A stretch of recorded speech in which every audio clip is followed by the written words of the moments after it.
네, 느리게 북상 중인 제19호 태풍 솔릭이 방향을 거듭 틀어서 예상보다 남쪽으로 이동했습니다. 네, 계속해서 태풍의 진로가 바뀌는 이유가 무엇인지, 또 태풍 대비는 어떻게 해야 되는지 반기성 K매도 예보센터장에게 들어보겠습니다. 센터장님 나와 계십니까? 네, 안녕하세요. 네, 안녕하세요. 네, 태풍 솔릭이 진로가 계속해서 바뀌고 속도도 예상보다 느려졌는데 그 이유가 무엇일까요? 여러 가지로 이제 많은 부분에서 이제 영향을 준 것으로 판단이 되는데, 저는 일단 가장 큰 것이 일본으로 북상 중인 20호 태풍이 간접적으로 상호관계로 영향을 준 부분이 있고요. 네. 두 번째는 이제 목포 쪽으로 그 고기압 세력이 약간 좀 튀어나와 있었거든요. 그것이 이제 북상하는 태풍을 좀 저지하는 역할을 했다고 좀 봅니다. 이런 것 외에 이제 지금 이 태풍이 쏠리게 상층과 하층에 약간의 어떤 불균형 같은 것도 역할했다고 보는데, 일단 이렇게 이제 늦어지면서 전반적으로 어제 예상했던 진로보다 지금 상당히 좀 남쪽으로 내려가고 있지 않습니까? 네. 어제만 해도 이제 태안반도 북쪽으로 상륙을 해서 서울 쪽으로 직격해 들어오는 진로였었는데, 오늘 아침에 보령, 그다음에 낮에는 서천, 그다음에 다시 이제 고창, 그다음에 이제 지금은 영광 쪽으로 이제 많이 내려갔는데, 이러한 것들이 속도가 늦어지기 때문에 이런 현상이 발생했다고 생각을 해요. 대개 이 태풍의 이동 속도가 늦어질 때는 발달하거나 혹은 이 방향을 바꿀 때입니다, 동쪽으로. 근데 이번 태풍이 늦어지는 것은 이제 방향을 바꾸기 위한 것이었다고 판단이 되고요. 지난 시간까지만 해도 태풍 이동 속도가 상당히 느렸는데, 오늘 네. 이번 시간서부터 태풍 이동 속도가 빨라지기 시작했어요, 굉장히. 네, 그러면서 이제 예상 상륙하는 시간도 4시에 발표할 때는 내일 새벽 3시로 갔는데, 이번 지금 7시에 지금 발표했죠. 요 발표하는 것은 자정전에 영광으로 상륙하는 것으로. 그러니까 좀 더 이제 빨라지면서 일단 내일은 상당히 빨리 충청도를 통과를 해갖고 강릉 쪽으로, 동해 쪽으로 빠져나가는 이런 경로를 그릴 것으로 봅니다. 네. 이동 경로도 그렇고 속도도 계속해서 바뀌고 있는 그런 상황인 것 같은데요. 그렇다면 현재 상황에서 이 태풍 솔릭의 영향을 가장 많이 받을 지역들이 어디인지 좀 짚어주시죠. 일단 지금 7시에 발표된 그 태풍 진로를 가지고 말씀을 드린다면은, 예. 태풍은 그 중심 쪽이 가장 바람이 강하고 비도 많이 내립니다.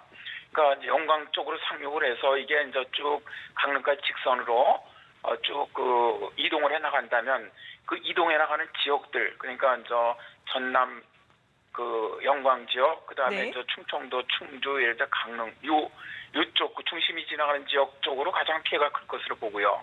네. 다음에 이 진행하는 우측이 위험반원입니다. 좀 바람이 강해요. 그러다 보니까 이 진로의 우측, 그러니까 남쪽이죠. 남쪽으로 가까운 쪽이 좀 피해가 많을 것으로 보이고요. 원래는 저희들 어제까지만 하더라도 이게 이제 태안반도 북쪽으로 해갖고 서울 쪽으로 들어온다면 서울이 아마 역대급 그 재앙에 비슷한 아주 피해가 클 거로 예상을 했었거든요, 사실. 네. 그러나 이제 지금 남쪽으로 내려가면서 그 코스를 따른다면은 서울은 이쪽 그 좌측 반원에 속합니다. 그러니까 피해가 좀 적어지는 지역이거든요. 따라서 어떻게 보면 이 피해가 아주 클 것으로 예상됐던 그런 곳으로부터는 좀 비껴가지 않느냐, 수도권 쪽은 그렇게 예상을 합니다. 네. 네, 알겠습니다. 지금 7시 발표를 토대로 말씀해 주셨는데 네. 8시 30초를 지나고 있습니다. 또다시 태풍 솔릭의 경로가 바뀔 가능성도 있는 겁니까? 일단 거의 제가 보기에는 약간 더 내려갈 거는 같아요.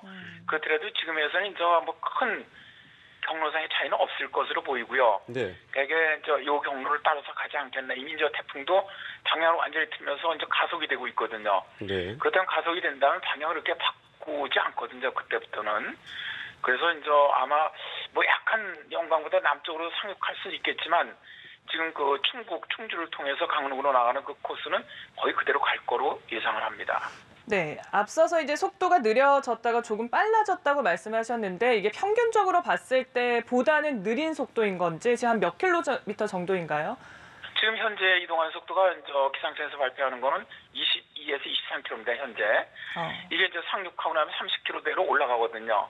네. 이게 대개 우리나라 쪽으로 올라오는 태풍의 평균 풍속이 30에서 40 정도입니다, 시간당. 그러니까 이제 원래 우리나라에 북상해갖고 상륙하는 태풍의 속도에 근접해 간다는 거죠. 현재까지는 아직은 좀 약간 늦습니다. 네. 22, 3km 정도는. 네. 그러나 오늘 오전에 4km, 뭐 오후에 8km 이거에 비하면 굉장히 빨라진 거죠. 네, 알겠습니다. 이렇게 근데 속도가 평소보다 느리게 된다면은 조금 더 위험한가요?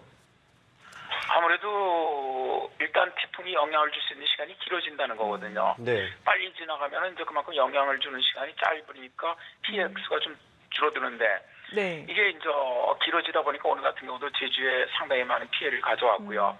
그다음에 지금 저 전남 뭐 목포라든가 신안 완도 뭐 이쪽으로도 지금 상당한 피해가 있는 걸로 알고 있거든요. 네. 그러니까 이런데 이제 지금까지는 저 그쪽 그러다 보니까 주로 제주도나 전남 남해안 이쪽으로 좀 피해가 좀 집중되는 것 같은데요. 앞으로는 이제 속도가 좀 빨라지다 보니까 지나가는 경로 쪽 이쪽으로는 지금도 이 태풍이 상당히 강합니다. 비도 많이 내리고 바람도 강하거든요. 네. 그러니까 피해는 상당히 지나가는 쪽은 크지 않겠느냐 네. 그렇게 예상을 합니다. 네. 이 네. 속도도 그렇지만 걱정스러운 게 태풍의 세기인데 지금 솔릭이 강한 중형급 태풍으로 알려져 있잖아요. 이 정도면 어느 정도인 건지 설명 좀 부탁드립니다. 실제로 이제 강한 중형급 태풍이라는 게 이제 강화되는 게 초속 풍속을 갖고 얘기를 하거든요. 네. 그러면 저 태풍의 풍속이 33에서 초속 44m 이내까지를 강하다고 우리가 얘기를 합니다. 그다음에 이제 지금 중형급 태풍인데 중형급은 저 태풍의 반경이죠. 태풍의 최대 풍속이 15m 이상인 반원이 300에서 500km 정도 되는 걸 우리가 중형급 태풍이라고 얘기를 합니다. 네. 이제 지금서부터는 이 태풍 그 바운더리도 그러니까 영향권도 약간씩 줄어들 거예요. 속도도 이제 그 강한 지금 해상에서는 이제 강한데 네. 이것도 조금 더 줄어들면서 25에서 33m 정도가 이제 중이거든요. 이 속도로 상륙할 때쯤 돼서는 줄어들면서 이제 내륙으로 올라올 것 같은데 실제로 오늘 그 제주도를 통과할 때도 중심 최대 풍속은 40m였지만 제주도 산악으로 62m를 기록했단 말입니다. 초속으로. 네. 네. 그러면서 제주도를 통과한 태풍 중에서 가장 강력한 태풍이었는데 바람이 이 정도로 실제로 비도 지금 뭐 제주도 산악 지역으로는 1000mm 이상 아주 폭우가 내렸고요.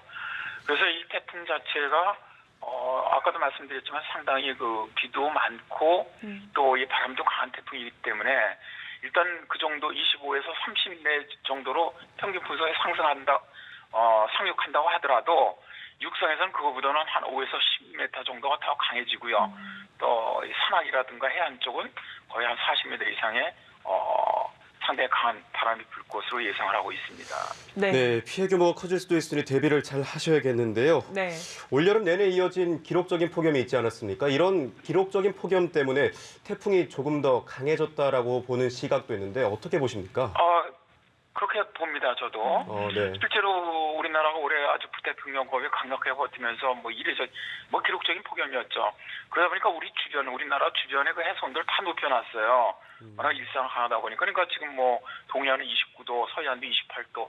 이거 굉장히 높은 수온이거든요. 예. 네. 근데 태풍은 이렇게 수온이 높은 데서 발달을 합니다. 수온이 낮으면 발달 안 하거든요. 네. 그러다 보니까 솔릭이 북상하면서 우리나라 쪽 주변으로 굉장히 고수온대가 형성돼 있다 보니까 이상적으로 좀 발달한 그런 특징을 갖고 있죠. 네. 저희가 이제 태풍의 영상을 보면 태풍의 눈을 좀 자세히 볼 수가 있었거든요. 네네. 중심 구조가 매우 탄탄한 걸 이른바 도너 태풍이라고도 하는데 이게 발생 확률이 굉장히 드물다고 들었습니다.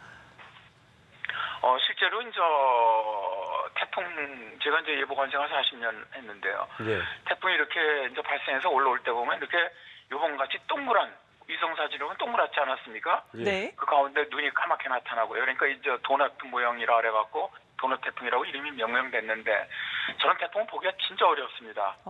거의 본 기억이 별로 없어요. 우리나라 30도 넘어서는.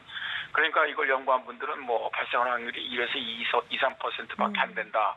뭐 그렇게 얘기를 하는데 이런 구조를 가지게 되면은 굉장히 강한 전관 태풍이라고 얘기를 하죠. 일단 그 태풍 중심을 갖다 둘러싸고 있는 이 구름벽이 있거든요. 이쪽이 굉장히 강하기 때문에 일단 이 태풍은 수온이 낮은 쪽으로 가면은 금방 좀 약해져요. 근데 이런 태풍은 수온이 낮은 해역으로 이동해도 바로 세약해지지 않고 좀 버티는. 그러니까 일반 태풍보다 좀 더 견고한 태풍이 라는 것이죠. 네. 네, 알겠습니다. 지금 영향권에 계신 분들이 많이 계실 것 같습니다. 이분들께 어떻게 해야 태풍 대비를 더 효과적으로 잘할 수 있는지 짚어주시죠. 일단 태풍이 올라오면 가장 큰 피해를 당하는 게 비산물입니다. 날아다니는 물체에 맞아서 많이 다치시거든요. 네. 그러니까 태풍이 가까이 온다는 이런 재난 방송을 좀 들으시면은 가급적 외출을 자제하시는 것이 좋고요. 지금 이 태풍 정도의 속도라면은 가급적 차량도 운행을 좀 자가용 차량 같은 걸 안 하시는 것이 좋습니다. 그다음에 이 아파트라든가 일반 가정주택에서는 유리창을 창틀과 같이 고정시켜주는 단단하게 이런 것도 실제로 유리창이 깨질 때는 그런 테이프를 해준 게 보호를 해주거든요. 비산물로부터. 네. 그런 것도 있고요. 저는 이제 제일 중요한 게 대피라는 생각을 좀 합니다. 지금 일단은 저희도 쪽을 벗어나서 이제 전남 남해안 쪽으로 좀 북상하고 있는데 이쪽으로는 해일 가능성도 있거든요. 지금 상당히 파도도 높고. 예. 그래서 해일 피해가 예상된 저지대 해안가 주민들은 좀 미리 좀 대피하시는 것이 어떻겠느냐. 다음에 상륙해서 내륙으로 들어갈 때는 지금 비바람을 같이 동반하기 때문에 산사태가 일어날 확률도 높습니다. 네. 그래서 산사태 위험 지역이라든가 축대 붕괴 위험 지역에 사시는 주민도 좀 미리 좀 대피하셔서 그게 이제 실제로 안 무너지더라도 그 안전을 위해서 굉장히 중요하다고 생각하거든요. 이런 거 좀 해주셨으면 합니다. 네, 알겠습니다. 자, 지금까지 반기성 K웨더 예보센터장과 태풍 상황에 대해서 살펴봤습니다. 오늘 말씀 고맙습니다. 고맙습니다. 네, 감사합니다.